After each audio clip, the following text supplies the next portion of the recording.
Good evening. Ira Epstein with your metal market wrap-up, and this wrap-up is for the evening of Wednesday, and we're at the 20th of August, 2025. I can't believe how late we are already.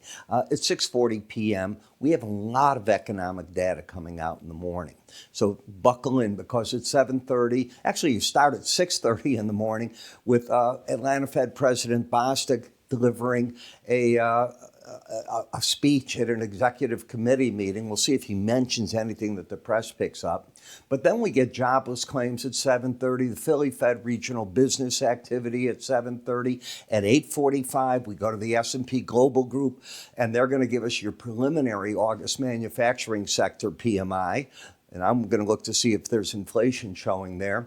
The Conference Board will release their July leading coincident and lagging economic indicators at 9, existing home sales at 9 o'clock.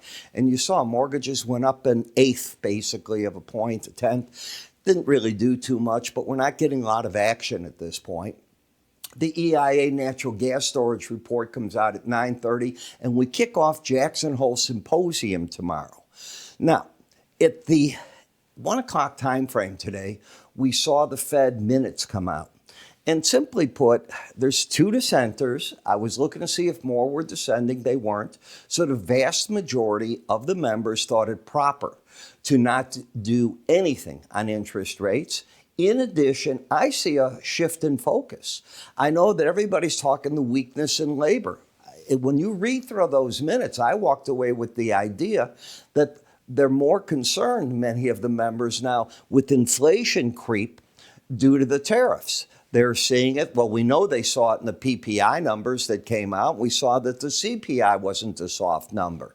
So now we're going to get a chance, as you know, at the end of the month to see the U.S. jobs report again. We're going to get CPI again, PPI again. And then, what is it, September 17th or so, we're going to get the Fed meeting. But before the Fed meeting this Friday, Fed Chair Powell will speak. I don't see how he's going to say anything dovish or hawkish. I think he's just going to say the data shows this, it shows that. Members are a little concerned that these tariffs are starting to show an inflation creep. Some of the members thought maybe, just maybe, we're at about where inflation via interest rates were at a neutral point already. It doesn't have to be lower. So there's many questions going on here. That's the important thing you've got to keep up in your mind.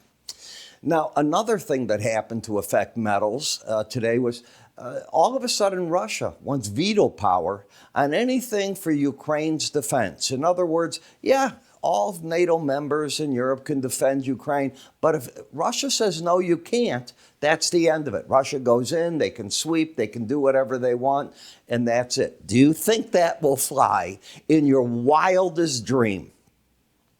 If you do, there's something not right with you. That is not how it's going to work, if it even works.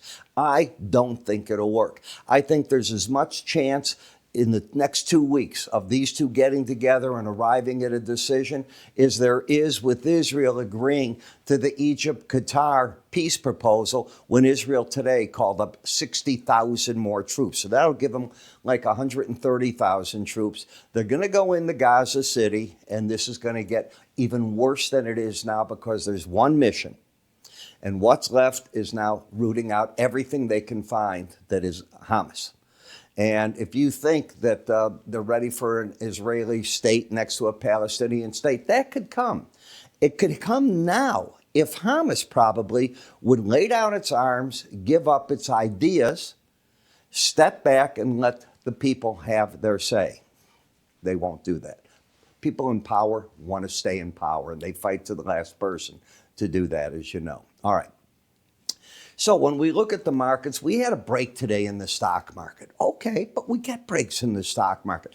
I crack up, and I was laughing because I went out for lunch. I like to take breaks, especially in the summer when you can eat outside and enjoy it. And Chicago's beautiful right now, 75 degrees, just gorgeous.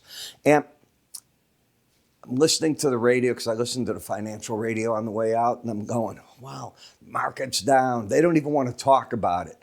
Markets get corrections. Nothing goes in one direction.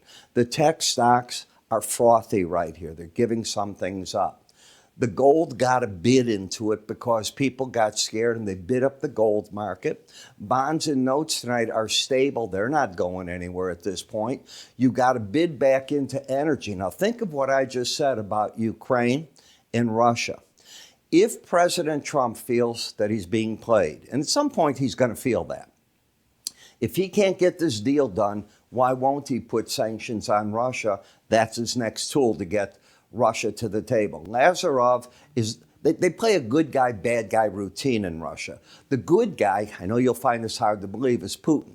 The bad guy is Lazarov. And they play Trump back and forth. Putin, yes, yes, we'll have the meeting. Yes, yes, I understand the defense. Then Lazarov, no, I don't think you understand what he meant by defense. We have to have a say in that. They can't just, you people can't just come in and do that. Blah, blah, blah. I think the only thing the president was willing to give Putin was there wouldn't be U.S. troops on the ground. And that was probably it. So when we look at the gold market, all you did is pull back to the 18-day average and hold it so far. I wouldn't be surprised if you play here a little bit. You've got to get through the Friday, not FOMC, the Friday Jackson Hole speech by Chair Powell, which will be in the morning. When we look at the gold, you can see the high to the low, but I really think this was the range. In fact, it was here that I said it. It was here that the range was. Then you had a narrower one. You tried to come through that high, couldn't do it, and you've come down and gone nowhere. So accept the fact that for the near term, I think you're in a downtrend unless the market takes out and gets up 3403.60. The 18-day average is 3400.8.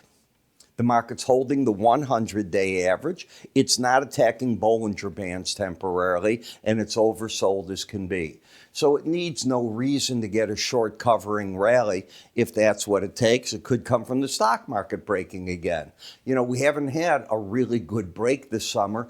August is typically the worst time of the year, and September, the two worst months of the year for the stock market. The market was defying history and rallying the first 18 days of the month, and recently it's been giving that up.